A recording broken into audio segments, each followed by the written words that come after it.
David, hello. Hiya. Thank you so much for joining me today. Your role, what does it really entail? So the RSPCA, a lot of people don't know this, but it was set up 192 years ago by an MP.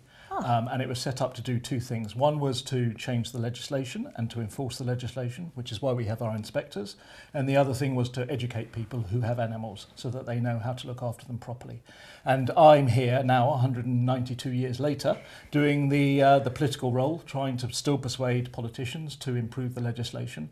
And amazingly, 194 years after the first legislation was put in place on animals, we are still doing that job 194 years later. Are there any laws that we're working on at the moment? Absolutely. Yeah. In fact, tomorrow the government are producing their new law on pet licensing. Our legislation on pet animals is 65 years old, well before the days of the internet, well before the days of how most people get a dog now. And amazingly, you could go on the computer now and you could get virtually every dog or cat or even some exotic animals. I know. You wouldn't know what you were doing with them. No. They don't come in with instructions. No. You just get this live living animal and you're going, what do I do with this? That's unfortunately when the RSPCA comes in, because we get 1.2 million calls a year from the public saying, I think this person doesn't know how to look after their animal. So the RSPCA has been trying to educate people for the last 192 years about think before you buy. Yeah. And we're still trying to do it now.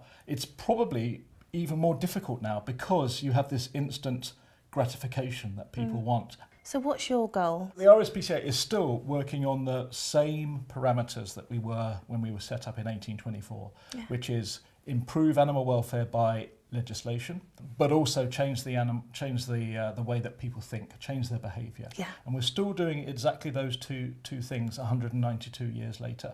But the problems that we face now that our Victorian ancestors didn't face, like the internet, like this instant gratification, that actually in some respects has made our job more difficult, because who knew that the internet was going to be here when the Pet Animal Act was introduced in 1951. Nobody knew that. Yeah. And so you have to respond to that, and you update. always have to update, change and amend the way you're doing things. But those two things, legislation and people's behaviour, are still the same mantra that we've used all our lives.